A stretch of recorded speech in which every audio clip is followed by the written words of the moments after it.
ओम गण गणपते नमः। आज आप सुनेंगे वाल्मीकि रामायण बालकांड का 46वां सर्ग। भगवान श्री राम की कृपा आप सब पर हमेशा बनी रहे। बोलिए गणेश जी भगवान की जय हो।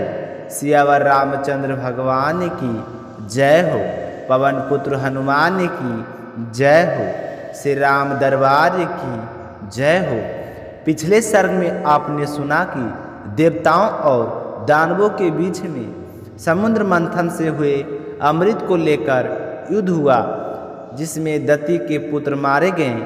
अपने उन पुत्रों के मारे जाने पर दति को बड़ा ही दुख हुआ और वे अपने पति मारीच नंदन कश्यप के पास जाकर कहने लगे कि हे स्वामी, आपके महाबली पुत्र देवताओं ने मेरे पुत्रों को मार डाला है, अतः मैं दीर्घ काल की तपस्या से उपार्जित एक ऐसा पुत्र चाहती हूँ जो का वध करने से असमर्थ है।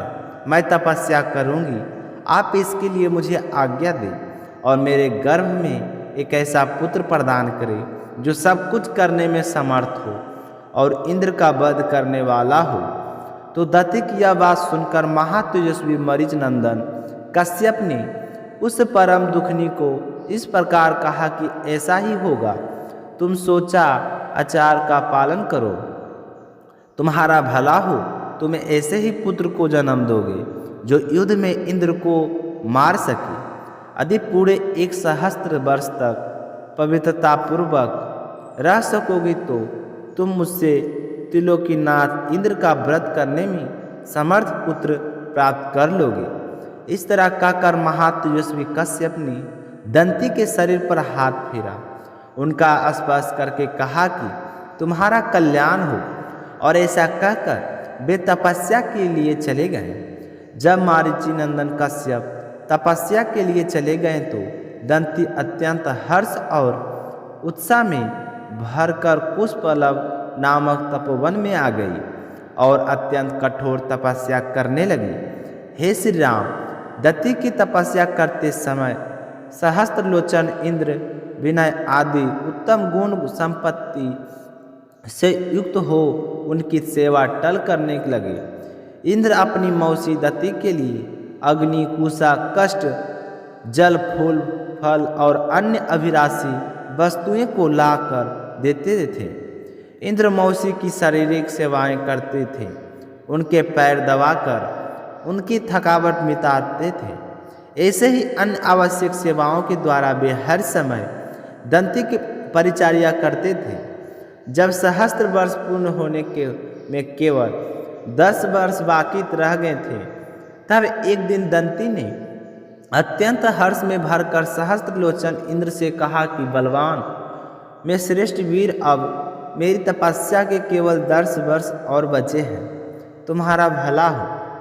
10 वर्ष बाद तुम अपने होने वाले भाई को देख हो सकोगे। बेटा, मैंने तुम्हारे विनाश के लिए जिस पुत्र की याचना की थी, वह जब तुम्हें जीतने के लिए उत्सुक होगा, उस समय मैं उसे शांत कर दूंगी।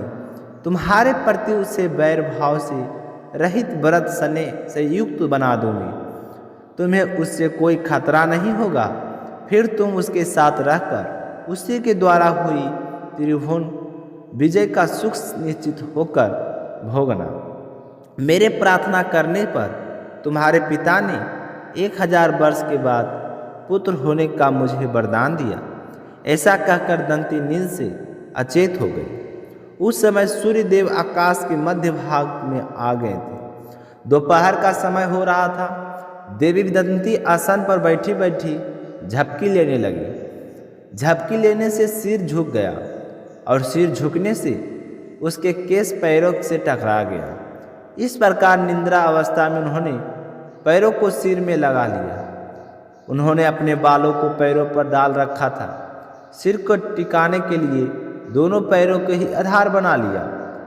यह देख दंती को अपवित्र हुई। जान इंद्र हंसने लगे और बड़े ही प्रसन्न हुए, और फिर सावधान रहने वाले इंद्र माता दंती के उदर में प्रविष्ट हो गए।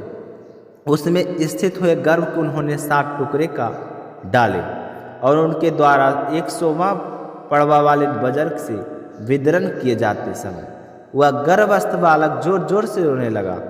उसका रोना सुनकर दंती की निद्रा टूट गई और वे जाकर बैठ गए। तब रोने से रोते हुए गर्भ से कहा कि भाई मत रो। उसे चुप कराता रहा। उसके बार बार रोते रहने पर भी इंद्र ने उसे गर्भ के टुकड़े कर ही डाले। उस समय दंती ने कहा, इंद्र बच्चे को मत मारो। माता के वचन का गौरव मानकर इंद्र उधर से बाहर निकल आए।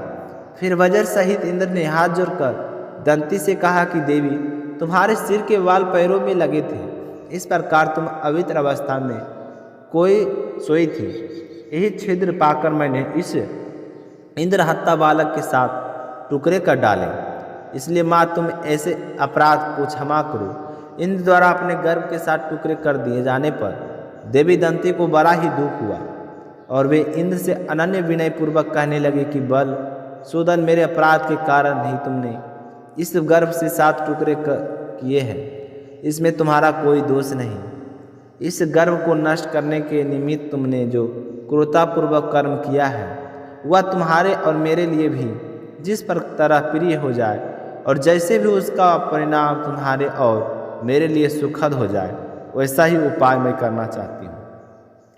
मेरे गर्भ में 7 खंड 7 व्यक्ति होकर 7 मर्द गुणों के स्थानों का लालन पालन करने वाले बन जाए। बेटा, यह मेरे दिव्य रूपधारी पुत्र मारुत नाम से परिचित होकर आकाश में जो सुविख्यात 7 बात स्कंद में है, उनमें विचरे आव में पड़व है, समय है, उद्ग में विवाह, परिवहन और पराव है। 7 मारुत है, इन्हीं को 7 बात स्कंद कहते हैं और वे 7 इस गण है।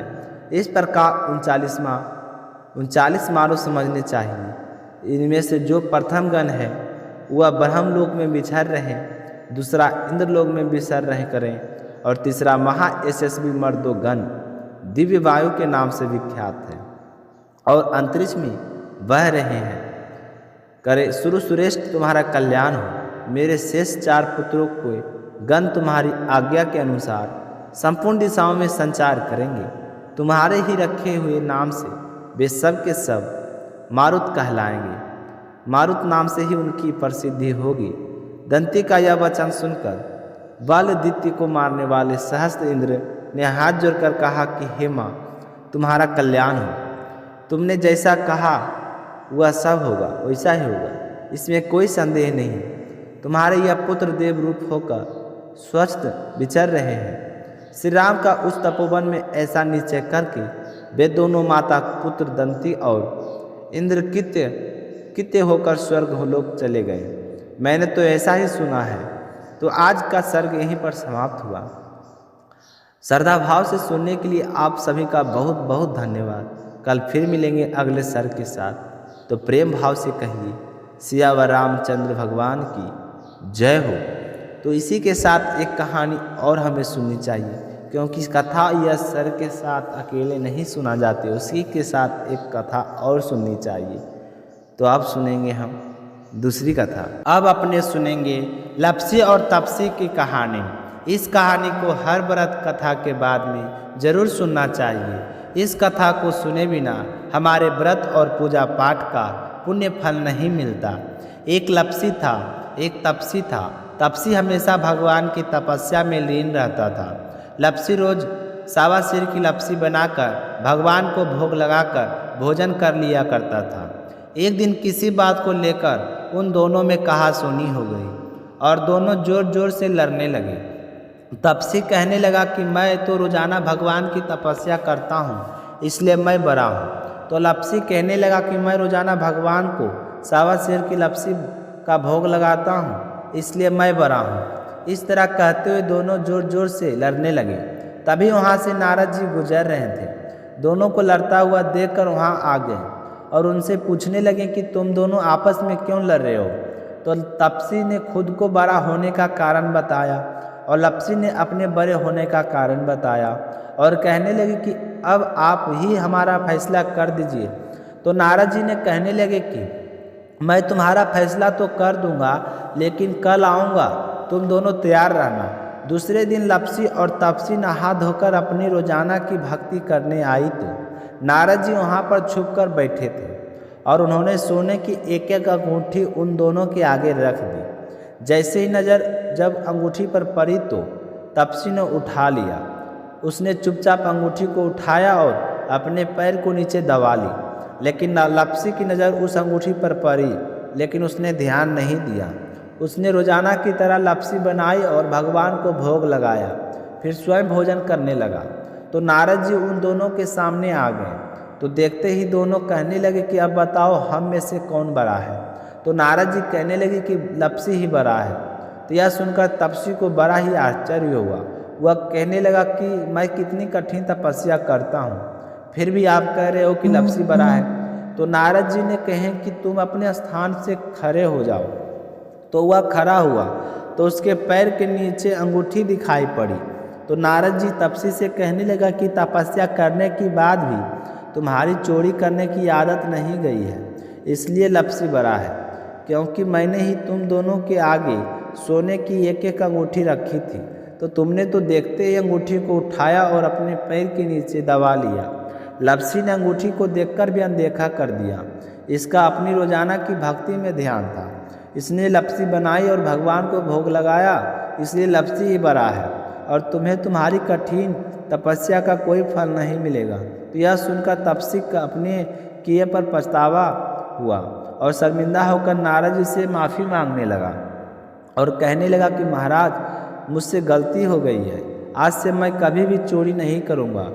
मुझे बताओ कि मुझे मेरी तपस्या का फल कैसे मिलेगा। मैंने तपस्या बड़े ही श्रद्धा भाव से की है। तो तपसी की बात सुनकर नारद जी कहने लगे कि यदि घर पर सारी रोटी बनाकर गाय और कुत्ते की रोटी नहीं बनाएगा तो वह फल तुझे मिलेगा।